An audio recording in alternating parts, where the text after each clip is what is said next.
Casey at the bat. The outlook wasn't brilliant for the Mudville Nine that day.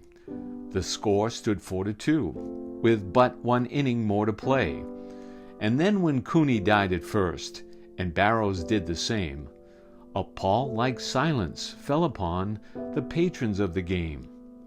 A straggling few got up to go in deep despair.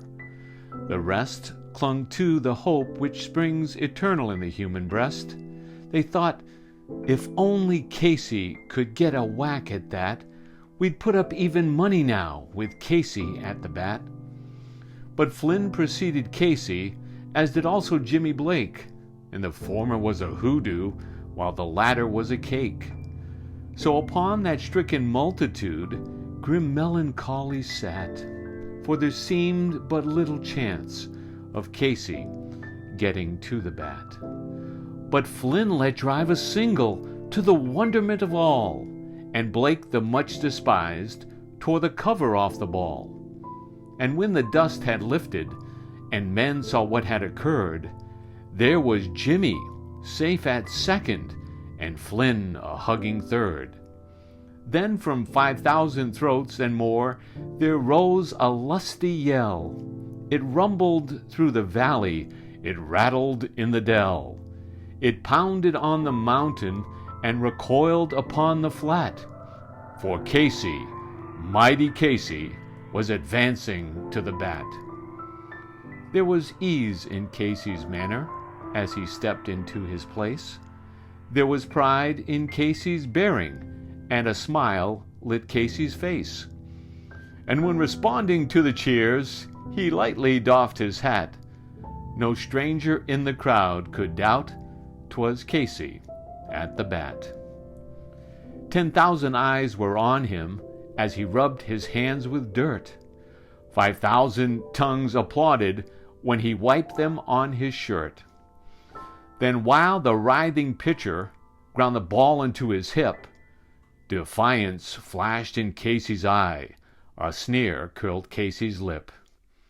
And now the leather-covered sphere came hurtling through the air, and Casey stood a-watching it in haughty grandeur there. Close by the sturdy batsman, the ball unheeded sped. "That ain't my style," said Casey. "Strike one," the umpire said. From the benches black with people, there went up a muffled roar, like the beating of the storm waves on a stern and distant shore. "Kill him! Kill the umpire!" shouted someone on the stand, and it's likely they'd have killed him had not Casey raised his hand. With a smile of Christian charity, great Casey's visage shone. He stilled the rising tumult, he bade the game go on. He signaled to the pitcher, and once more the dun sphere flew.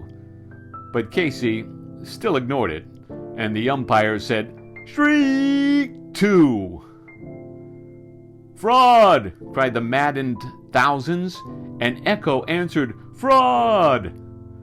But one scornful look from Casey, and the audience was awed. They saw his face grow stern and cold. They saw his muscles strain. And they knew that Casey wouldn't let that ball go by again.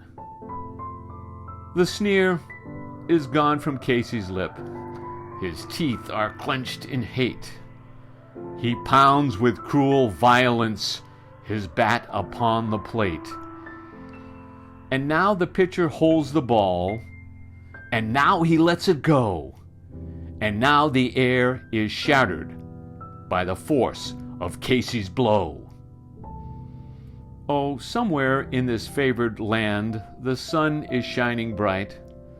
The band is playing somewhere, and somewhere hearts are light. And somewhere men are laughing, and somewhere children shout.